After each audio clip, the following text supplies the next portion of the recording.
What's up, everybody? As promised, top 5 Atlanta Braves games in the first half of 2023, and boy, was it a hard list to put together after an amazing All-Star game last night.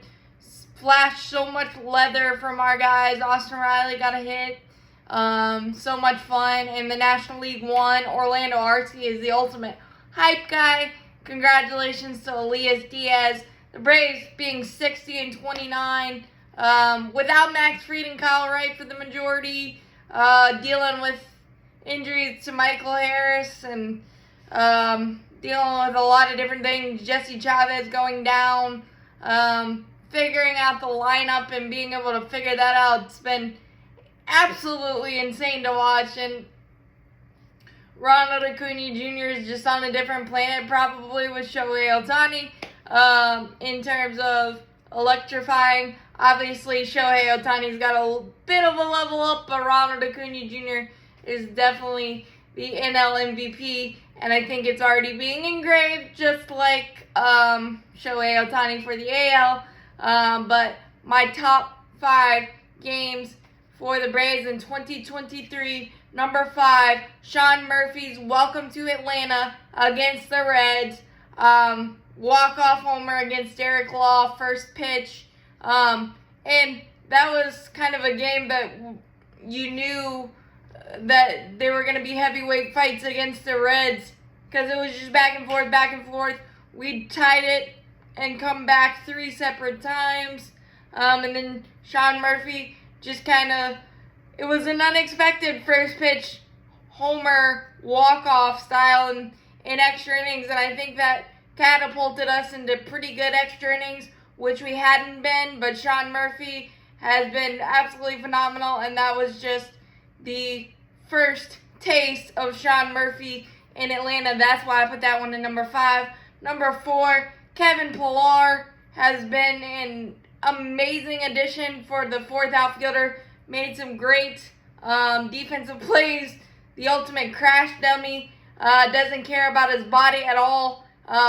His pinch hit, go-ahead 2-run homer against the Baltimore Orioles, and it being his 100th career homer, that was just epic for him. Just done very, very amazing stuff in limited duty, because Eddie Rosario getting hot and us facing fewer lefties in this latest stretch. It's been amazing.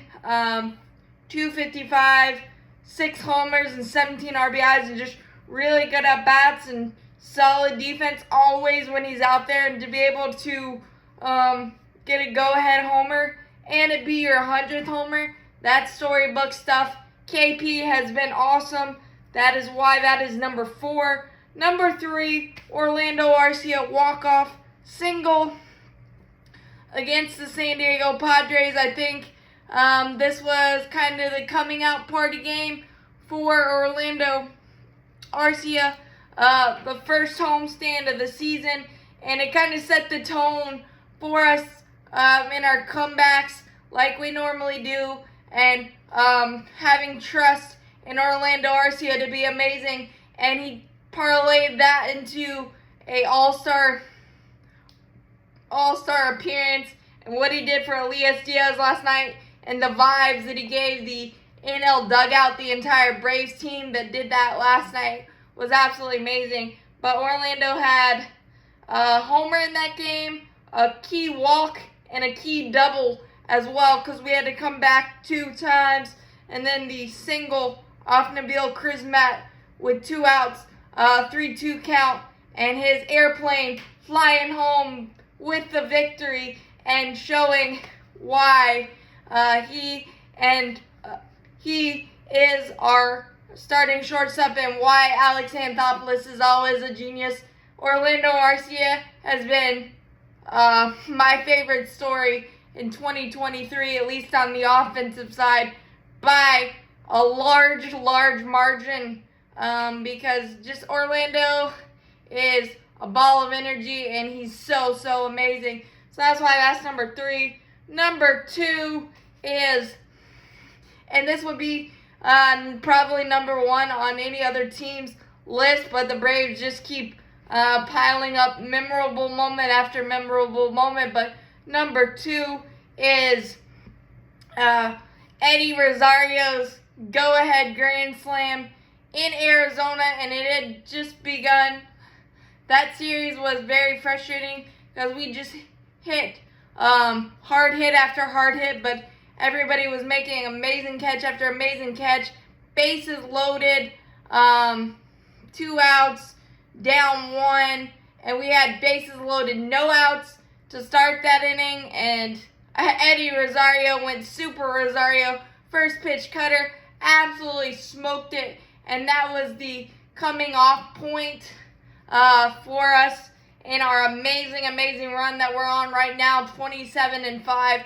But oh my God, Eddie Rosario has had some statue building moments for us in the Braves uniform, and that was one really huge one. And Miguel Castro had been on a really nice run, but again, our season kind of catapulted with a game or a series in Arizona for back-to-back years.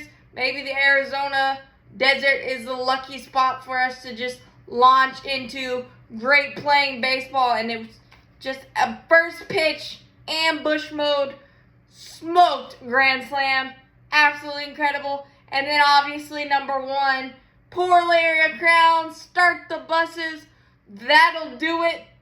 Time to eat, boys, time to eat.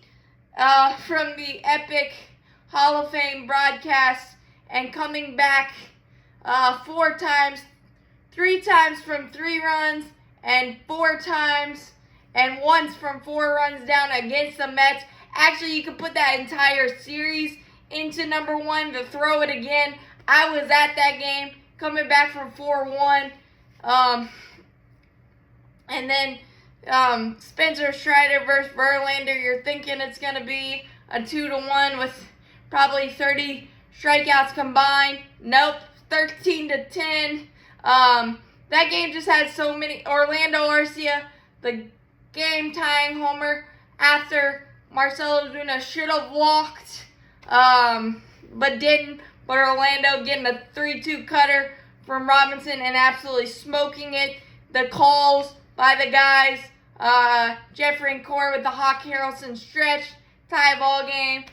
Travis d'Arnaud, the 2-run blast to get us within 1.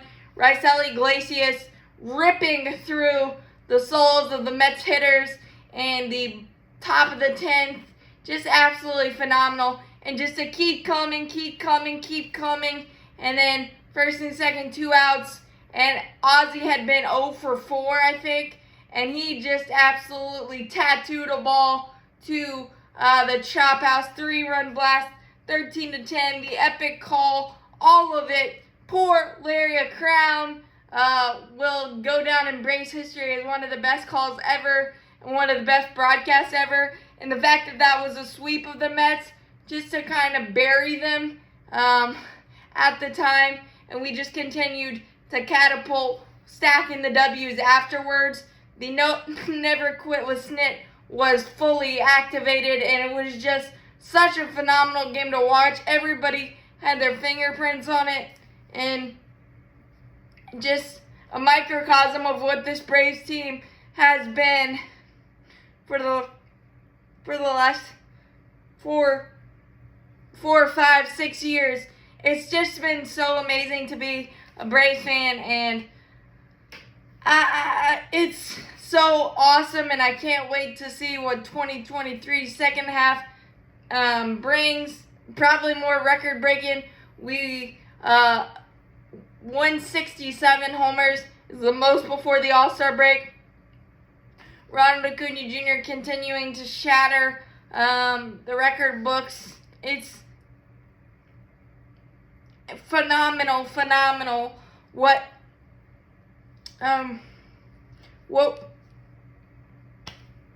we continue to do. As always, go Braves, champions forever. Sorry about that, the allergies. But as always, go Braves. Holy crap, the second half is going to be fun. Hopefully we can keep the pedal down, and Max Fried and Kyle Wright coming back real soon, or Max Fried at least, and that is a scary proposition for everybody, and I cannot wait to see what happens. But those are my top 5 games of the first half. Comment below to tell me what yours are, and if you like my list, and anything else. But as always, go Braves, champions forever.